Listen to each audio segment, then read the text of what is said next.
Ya, saudara sekalian, terima kasih untuk kehadiran saudara sekalian. Kita akan lanjut pelajaran tentang sejarah bangsa Israel. Kita hari ini akan belajar nubuatan 70 minggu Israel. Bahan pokoknya adalah dari Daniel 9 dan kita juga akan ambil sebagian dari Yehezkiel 37, sebagian dari Matius 5, 21 dan 22. Jadi materi pokoknya adalah Daniel 9. Nah, saya akan, karena bahannya banyak, saya harap saudara memperhatikan baik-baik. Saya bicara agak cepat, bahannya padat, tetapi kalau saudara merasa ada yang perlu ditanyakan, bisa nonton ulangan rekaman ini atau kita diskusi setelah pelajaran ya. Baik. Nah, saudara sekalian, seri pelajaran kita adalah lanjutan dari sejarah dan nubuatan bangsa Israel. Dan minggu lalu kita sudah belajar tentang kemunculan bangsa Israel, ya, kemunculannya, kejayaannya, dan kejatuhannya. Nah, hari ini kita akan masuk bagian kedua, yaitu pembuangan dan pemulihan negara Israel. Nanti minggu selanjutnya kita akan bahas tentang masa depan Israel, ya. Baik.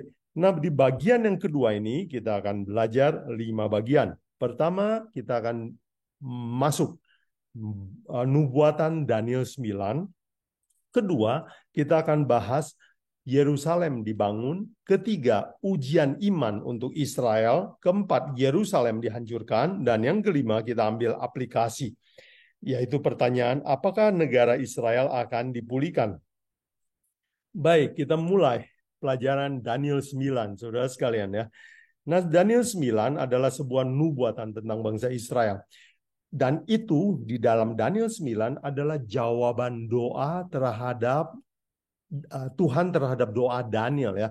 Di dalam Daniel 9, Daniel itu merasa resah karena sepertinya Tuhan tidak menjawab, menepati janjinya, jadi dia berdoa keras kepada Tuhan dan dia dalam doanya mengakui kesalahan nenek moyangnya ya. Dalam Daniel 9 ayat 16 19 saya kutip ya. Ya Tuhan, sesuai dengan belas kasihan-Mu, biarlah murka dan amarah-Mu berlalu dari Yerusalem, kotamu, gunungmu yang kudus. Sebab oleh karena dosa kami dan oleh karena kesalahan nenek moyang kami, maka Yerusalem dan umatmu telah menjadi celah bagi orang di sekeliling kami. Lalu dia katakan, ya Tuhan, dengarlah doa kami. Jadi Daniel mengakui bahwa dulu Israel, nenek moyangnya, berbuat salah. Nah sekarang doa Daniel yang sungguh-sungguh ini dijawab oleh malaikat Tuhan. Malaikat Gabriel diutus untuk datang kepada Daniel dan di dalam Daniel 9 ayat 22-23 dikatakan gini. Daniel, sekarang aku datang untuk memberi akal budi kepadamu untuk mengerti nubuatan maksudnya. Ayat 23. Ketika engkau mulai menyampaikan permohonan, keluarlah suatu firman waktu kamu berdoa maksudnya, dan inilah jawabannya, yaitu camkanlah firman itu dan perhatikanlah penglihatan itu. Jadi penglihatan yang dimaksud adalah Tuhan menunjukkan sebuah nubuatan 70 minggu kepada Daniel. Itu adalah 70 minggu untuk Israel bertobat. Nah, mari kita belajar. Ya, nubuatan ini dimulai dengan Daniel 9 ayat 24. Dikatakan 70 kali 7 masa telah ditetapkan atas bangsamu, atas kotamu yang kudus untuk melenyapkan kefasikan, mengakhiri dosa, menghapus kesalahan, untuk mendatang keadilan yang kekal, untuk menggenapkan penglihatan dan nabi, untuk mengurapi yang maha kudus. Nah, ini adalah ayat yang sangat penting karena satu-satunya tempat kata Mesias itu adalah di ayat ini, Daniel 9 ayat 24, yaitu Masiah atau yang diurapi. Akan datang seorang Mesias. Inilah nubuatan Daniel 9. Dan berikutnya Tuhan bilang sama Daniel di dalam Daniel 9 ayat 25 bahwa saya akan menentukan bahwa 69 minggu akan diberikan kepada Israel sampai kedatangan seorang Mesias. Mari kita baca Daniel 9 ayat 25. Maka ketahuilah dan pahamilah dari saat firman itu keluar, yaitu perintah bahwa Yerusalem akan dipulihkan dan dibangun kembali sampai pada kedatangan seorang yang diurapi, seorang raja, ada 7 kali 7 masa dan 62 kali 7 masa. Kota itu akan dibangun kembali di tengah tanah lapang dan paritnya, tetapi di tengah kesulitan. Di sini sekali lagi ada kata Masiah atau yang diurapi atau Mesias atau Kristus, akan datang seorang Kristus ya. Nah, saudara sekalian, kalau kita berhitung secara matematika, maka 69 kali 7 adalah 483 atau hari dalam nubuatan itu tahun ya. Dengan kata lain, sejak Yerusalem dibangun sampai kedatangan Mesias adalah 483 tahun. Dan kemudian 3,5 tahun setelah Mesias datang akan dibunuh. Ya, yang diurapi ini. Daniel 9 ayat 27. Raja itu akan membuat perjanjian itu menjadi berat. Itu sebenarnya terjemahannya kurang pas. Harusnya dalam bahasa King James kan confirm the covenant. Jadi raja itu akan mengulangi perjanjian dengan orang Israel selama 1 kali 7 masa atau 7 tahun. Tetapi pada pertengahan 7 tahun itu akan dihentikan korban sembelihan dan korban santapan. Jadi setelah Mesias datang, 3,5 tahun kemudian akan berhenti sistem korban. Dan setelah sistem korban berhenti, Mesias mati, berikutnya adalah kehancuran Yerusalem. Daniel 9 ayat 26. Sesudah ke-62 kali 7 masa itu akan disingkirkan seorang yang telah diurapi, padahal tidak ada salahnya apa-apa. Maka datanglah rakyat seorang raja memusnahkan kota dan tempat kudus itu, dan seterusnya. Jadi kota kudus, yaitu Yerusalem, akan dihancurkan. Nah, saudara sekalian, saya bicara agak cepat, tetapi inilah diagram ringkasannya. Bahwa Tuhan berjanji orang Israel akan dibuang 70 tahun ke Babylon. Dan setelah itu Tuhan akan pulihkan negara Israel. Dan setelah dipulangkan ke Israel, Yerusalem akan dibangun kembali. Negara Israel akan dipulihkan kembali. Tetapi Tuhan akan memberi waktu 490 tahun kepada orang Israel untuk mencapai untuk pertobatan mereka. Dan kemudian pada tahun dan itu 490 tahun ini atau 70 minggu itu terbagi 2 bagian, yaitu kedatangan Mesias itu 483 tahun, kemudian disediakan 7 tahun untuk bertobat. Di tengah waktu pertobatan ini Mesias dibunuh. Setelah Mesias dibunuh, maka setelah itu Yerusalem dihancurkan. Inilah kira-kira rangkuman dari Daniel 9. Baik.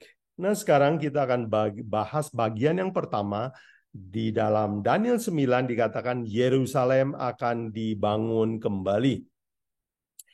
Yehezkiel 37 adalah, Yehezkiel dan Yeremia adalah janji Tuhan bahwa Yerusalem akan dipulihkan. Israel akan dibalikkan kembali, pulang kampung ke Yerusalem.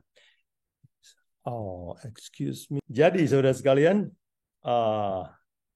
kembali ke tadi, bagian yang pertama, Israel berkata bahwa dalam Daniel 9 dikatakan bahwa Yerusalem akan dibangun kembali. Nah, janji Yerusalem dibangun kembali itu dicantumkan dalam Yehezkiel 7 misalnya. Ya, apakah negara Israel bisa dipulihkan? Jawabnya iya. Di dalam nubuatan ini, di dalam Yehezkiel 37, misalnya kita baca 2 dan 3, Tuhan berkata bahwa memberi penglihatan kepada Yehezkiel, dia bilang, lihat kamu tulang belulang yang kering.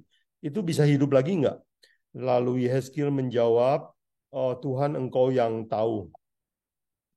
Dan Tuhan menjawab dalam Yehezkiel 37 ayat 11 dan 12 dikatakan, firman-Nya kepadaku, hai anak manusia, tulang-tulang ini adalah seluruh kaum Israel. Sungguh mereka sendiri mengatakan, tulang-tulang kami sudah menjadi kering dan pengharapan kami sudah lenyap. Kami sudah hilang. Ayat 12, oleh sebab itu bernubuatlah dan katakanlah kepada mereka, beginilah firman Tuhan Allah, sungguh aku membuka kubur-kuburmu dan membangkitkan kamu. Dan perhatikan kalimat yang berikutnya, hai umatku, dari dalamnya aku akan membawa kamu ke tanah Israel. Jadi Tuhan memang berjanji setelah pembuangan Babylon akan dibawa ke Israel kembali. Dan proses pengembalian ke Yerusalem ini terjadi beberapa kali perintah. Perintah pertama dikeluarkan oleh Raja Kores, dicatat di Ezra 1 ayat 1 ya. Tuhan menggerakkan hati Kores, Raja Persia. Nubuatan Tuhan itu ajaib sekali. Bagaimanapun pasti akan terjadi. Dengan cara apapun Tuhan akan menepati janjinya. Dan tanpa hujan, tanpa angin, Tuhan bisa menggerakkan hati seorang raja untuk kasih suruh orang Israel pulang. Jadi perintah pertama untuk pulang kampung itu dicatat di Ezra 1. Perintah kedua dari Raja Darius, udah ganti raja ini ya. Pemulangan kedua adalah dicatat dalam Ezra 6 ayat 12. Dikatakan, aku Darius yang mengeluarkan perintah ini. Jadi perintah kedua dari Raja Darius. Tetapi perintah yang full pembangunan selesai adalah perintah ketiga, di mana Persia memberikan full otonomi, kekuasaan penuh kepada Israel di tahun 457, dicatat dalam Ezra 7 ya. Oleh rajanya adalah Artasasta, Raja Persia atau Iran lah kalau sekarang ya. Ezra ini dan utusan yang paling terkenal atau pemimpinnya adalah Ezra, pulang dari Babel. Dan dia memperbaiki Yerusalem dan Bait Suci sampai selesai. Nah, jadi saudara sekalian, perintah ketiga inilah yang efektif, yang artinya Yerusalem dibangun kembali. Jadi kalau begitu, kalau kita mau mempelajari nubuatan, maka kita harus hitungnya dari perintah yang ketiga, yaitu Yerusalem dan Bait Suci selesai dibangun menurut catatan di Ezra 7. Nah, kalau begitu, dari Yerusalem dibangun sampai kedatangan seorang Mesias yang diurapi, itu ada 69 minggu atau 69 kali 7, maka jumlahnya adalah 483 tahun. Kalau saudara jumlahkan ini dengan ini, maka saudara akan dapatkan angka 27 Masehi. Dan kalau saudara belajar sejarah, saudara baca Alkitab, apa yang terjadi pada tahun 27 Masehi? Yesus dibaptis di Sungai Yordan. Yesus diurapi oleh Roh Kudus. Inilah Yesus statusnya jadi Mesias tahun 27. Tepat sekali. Nah, saudara sekalian, sekali lagi dengan mempelajari nubuatan, iman kita makin kuat dan percaya bahwa firman Tuhan itu sungguh benar, sungguh amin. Nah, saudara sekalian, setelah datang Mesias, terjadilah ujian iman. Tuhan menguji iman orang Israel dengan menawarkan Mesias ini. Nah, di dalam Daniel 9 ayat 26 dicatat bahwa Mesias ini akan dibunuh oleh orang Israel. Mari kita baca Daniel 9 ayat 26. Sesudah ke-62 kali 7 masa itu akan disingkirkan seorang yang diurapi, padahal tidak ada salahnya apa-apa. Nah, kemudian setelah itu, kata Daniel 9 ayat 27, Raja itu akan confirm the covenant, dan pada pertengahan masa itu akan menghentikan korban sembelihan dan korban santapan. Jadi begitu Raja itu, Mesias itu dibunuh, maka sistem korban akan berhenti. Oh, tepat sekali ya, di dalam Matius 27 ayat 51 dicatat, waktu Yesus mati, lihatlah tabir bait suci terbelah dua dari atas sampai ke bawah. Artinya apa? Sistem korban di bait suci berhenti digenapi dalam Yesus Kristus. Kalau begitu, siapakah Mesias itu? Itulah Yesus Kristus. Apa yang terjadi? Yesus terbunuh, itulah pengganti semua sistem korban di Perjanjian Lama. Jadi, sebagai kesimpulan, saudara sekalian, ujian iman buat orang Israel adalah ini. Yesus Kristus adalah ujian iman buat orang Israel. Yerusalem dibangun sampai kedatangan Mesias itu sudah ditepati. Nah, sekarang menurut catatan Alkitab, Yesus melayani sekitar 3,5 tahun di tanah Israel.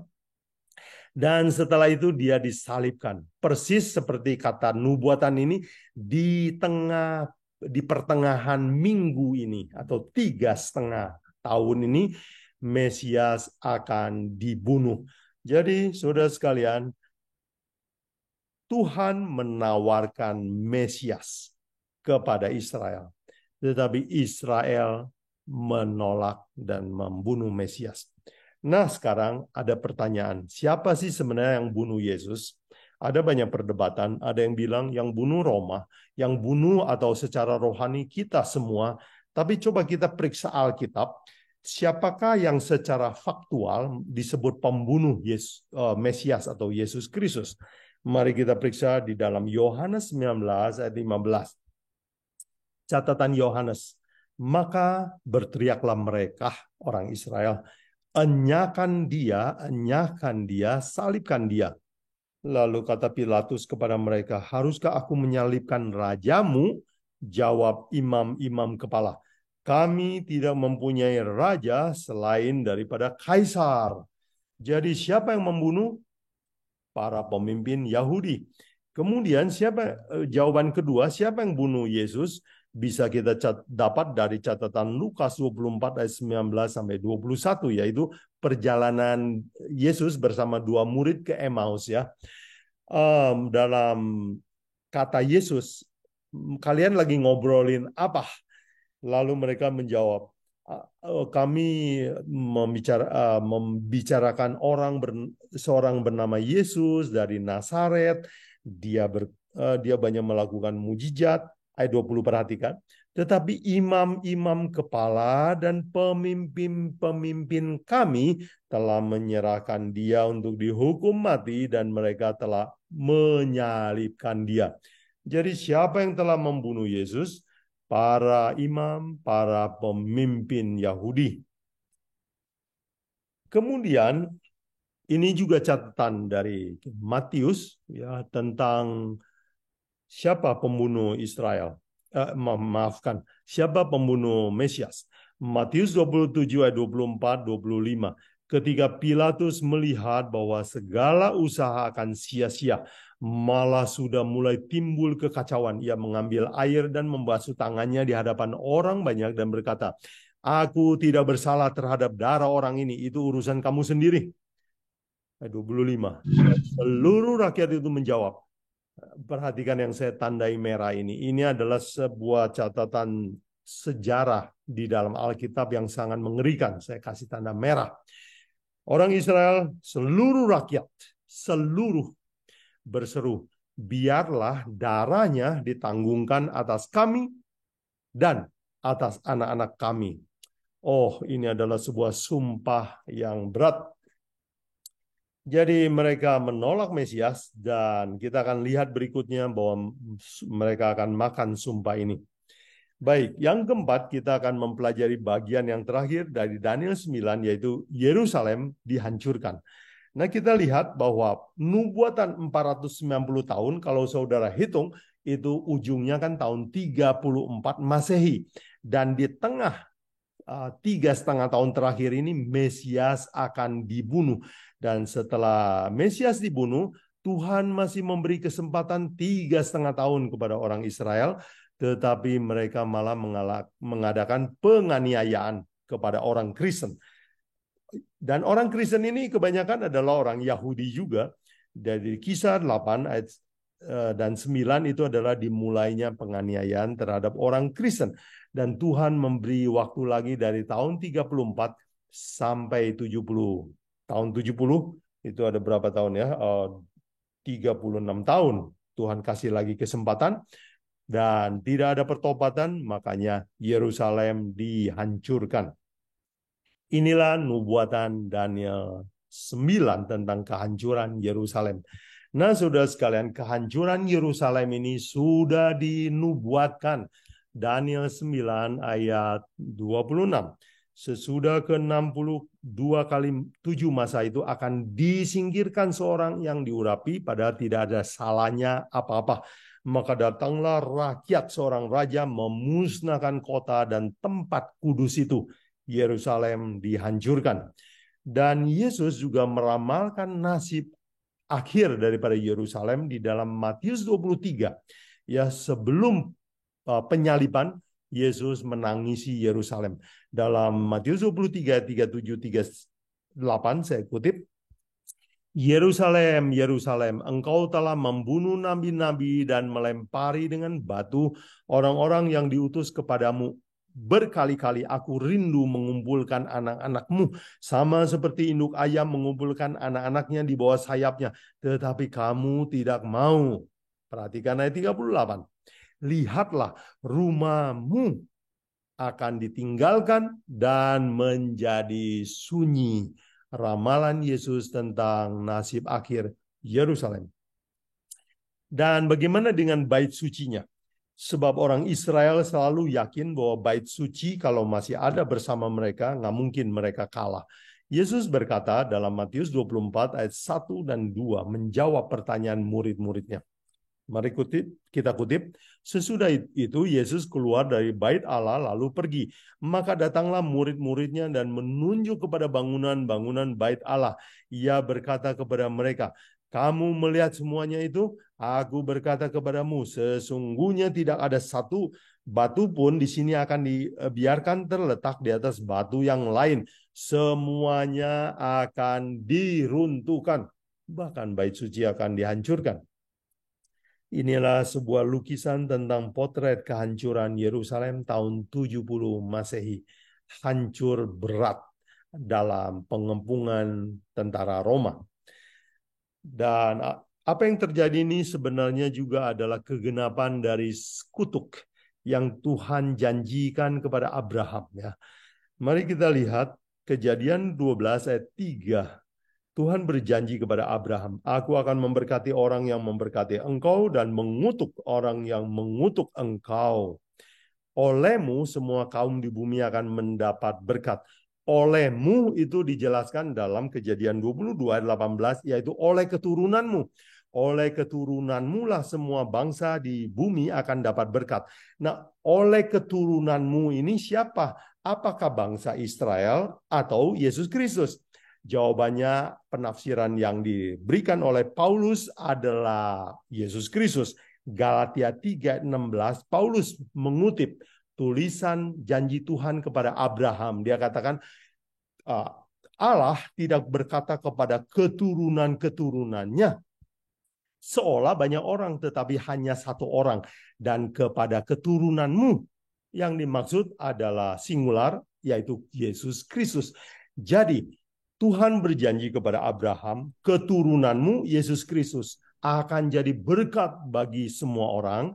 Siapa yang mengutuki Yesus Kristus akan kena kutuk. Siapa yang memberkati Yesus Kristus akan dapat berkat. Jadi Israel termasuk kena kutuk karena menolak, mengutuk Yesus Kristus. Rangkuman, saudara sekalian, inilah ringkasan pelajaran kita. Ya, menurut nubuatan Daniel 9, nah kita belajar supaya kita mengerti sejarah Israel, dan dengan mengerti sejarah Israel kita bisa memahami apa yang terjadi pada zaman ini, pada akhir zaman ini ya. Saudara sekalian, inilah nubuatan 490 tahun untuk Israel bertobat. Dimulai, kesempatannya diberikan waktu Tuhan bilang, saya akan bangun kembali Yerusalem, negeri itu akan saya pulihkan. Itu dimulai 450 tahun, 57 sebelum Masehi. dan ditepati oleh Tuhan. Yerusalem dibangun. Lalu 483 kemudian diutuslah dari surga seorang bernama Yesus Kristus, itulah Mesias atau yang diurapi.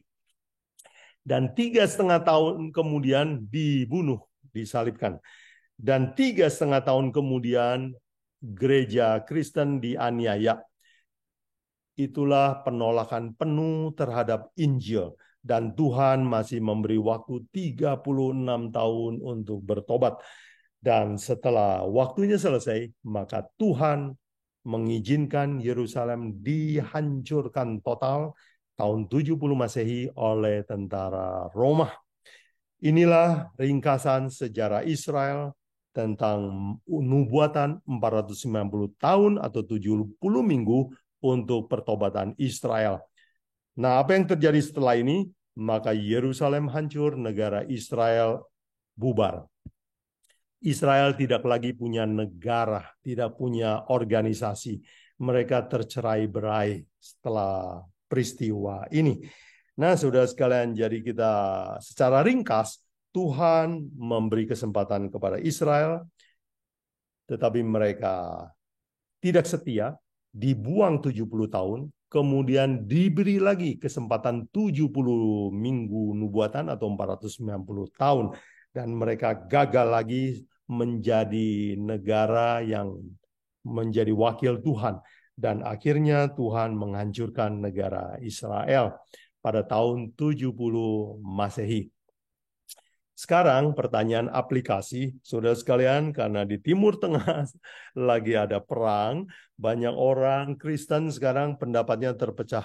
Apakah Tuhan masih melindungi Israel yang sekarang?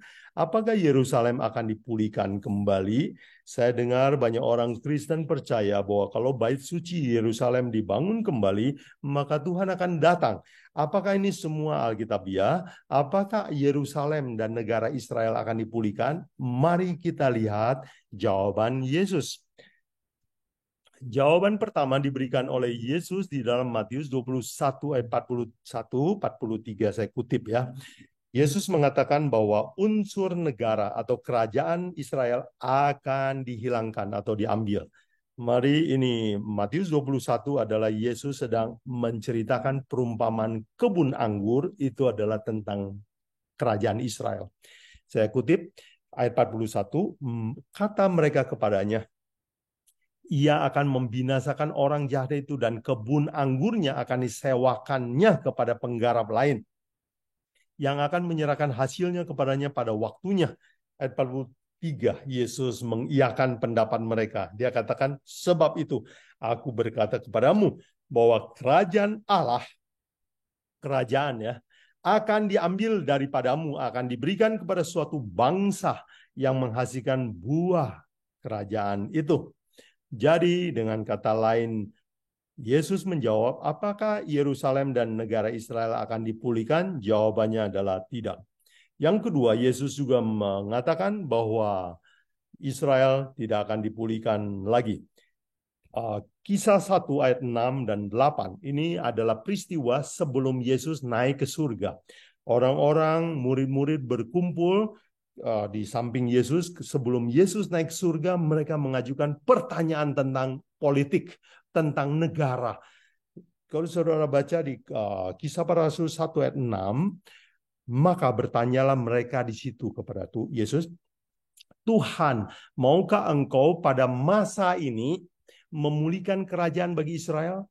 Jadi pertanyaan perpisahan dari murid-murid adalah, ini Israel mau dipulihkan enggak? Ayat 7, Yesus bilang, engkau tidak perlu mengetahui masa dan waktu yang ditetapkan Bapa sendiri menurut kuasanya. Dengan kata lain, Yesus katakan, kamu nggak usah pikirkan soal politik Israel. Ayat 8, kamu akan menjadi saksi bagiku di Yerusalem, di seluruh Yudea, Samaria, sampai ke ujung bumi. Dengan kata lain, Yesus katakan, sudah kamu nggak usah pikir lagi politik. Tugas kamu adalah menjadi penginjil ke seluruh dunia. Inilah perintah kepada murid-muridnya yang mayoritas adalah orang Israel juga. Jadi apakah Yerusalem dan negara Israel akan dipulihkan? Jawab Yesus, kamu nggak usah pikirkan soal itu. Yang ketiga, Yesus bernubuat bahwa Yerusalem tidak akan pernah bisa dibangun kembali. Matius 23, 37 dan 38. Yesus ketika menangisi Yerusalem, dia katakan, Yerusalem, Yerusalem, engkau telah membunuh nabi-nabi dan melempari dengan batu orang-orang yang diutus kepadamu. Ayat 38, perhatikan. Lihatlah, rumahmu ini akan ditinggalkan menjadi sunyi. Dan bila mana, kalau saudara lanjut dengan baca ayat 39, Yesus bilang, dan kamu tidak akan melihat aku lagi sampai aku datang kembali. Jadi sampai Yesus datang kembali, Yerusalem tidak akan dipulihkan dalam keadaan yang seperti awal. Jadi apakah Yerusalem dan negara Israel akan dipulihkan? Hasil saya belajar Alkitab, jawabannya adalah tidak. Ya. Nah, mungkin saudara sekalian, ada orang yang bertanya begini, kalau begitu apakah Tuhan menolak umatnya? Nah, ini juga saya memperhatikan catatan di Alkitab. Roma 11 ayat 1 jawabannya tidak, ya, Tuhan masih memperhatikan Israel. Maka aku bertanya, apakah Allah mungkin telah menolak umatnya?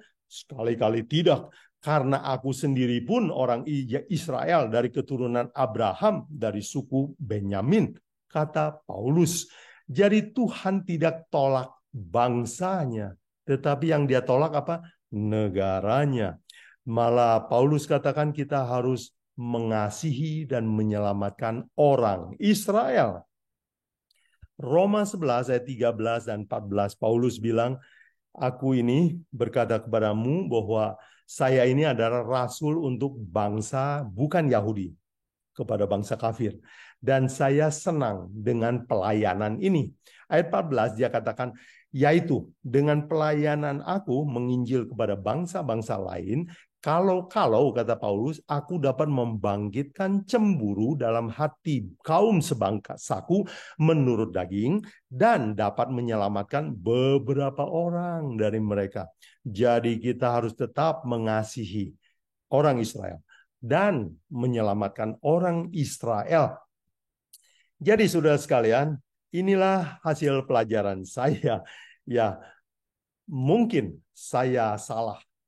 Saya minta saudara memberitahu saya salahnya. Dan saya bersedia belajar bersama. Tetapi kalau hasil pelajaran saya ini menurut saudara ada nilai kebenarannya, saya ajak saudara untuk masuk selidiki Alkitab untuk saudara sendiri. Dan saya berharap bahwa pelajaran malam ini bisa menjadi opsi, pilihan bagi saudara-saudara. Sekarang orang Kristen kebanyakan dipengaruhi dan berpendapat bahwa Israel harus menang. Israel yang sekarang adalah Israel pilihan Tuhan. Nah, saudara sekalian, saya ingin mengatakan bahwa kita harus bedakan dua prinsip ini. Apakah kita mendukung negara Israel atau dalam bahasa Inggris disebut Israeli? Jawab saya adalah saya tidak. Saya tidak. Ini adalah sebuah pilihan politik. Jadi mendirikan negara Israel, saya tidak menentang, saya tidak mendukung karena itu tidak ada di dalam Alkitab, ya. Itu adalah pilihan politik karena orang ingin bangga mendirikan sebuah negara Israel. Boleh, ya, itu secara politik boleh. Tetapi negara Israel atau Israeli yang sekarang, yang berdiri tahun 1948, tidak ada hubungannya dengan nubuatan Alkitab. Nah, bagaimana dengan nubuatan Yehezkiel, Jeremia bahwa aku akan memulihkan Israel? Itu adalah nubuatan yang digenapi tahun 457 sebelum Masehi. Mengaplikasikan nubuatan Yehezkiel dan Jeremia di tahun yang lain bisa menjadi salah arti dan out of context, ya. Jadi pilihan yang kedua adalah kita harus mengasihi bangsa dan orang Israel. Mereka adalah tetap umat Tuhan dan dikasihi Tuhan. Jadi saudara sekalian, pelajaran yang ingin saya sampaikan pendapat yang ingin saya share kepada saudara sekalian, hasil pelajaran kita malam ini adalah bedakan antara mendukung negara Israel atau Israeli dan mengasihi bangsa dan orang Israel. Semoga pelajaran hari ini menjadi sebuah option, pilihan buat saudara mendalami lebih banyak tentang Israel, dan saudara putuskan sendiri di mana saudara akan berdiri. Baik saudara sekalian, saya harap pelajaran ini tidak terlalu panjang dan cukup jelas. Bila mana kurang jelas, saudara boleh tanya, diskusikan, saudara boleh kasih masukan atau kritik buat saya terbuka untuk belajar bersama. Sebelum kita masuk tanya jawab, mari kita tunduk kepala untuk berdoa.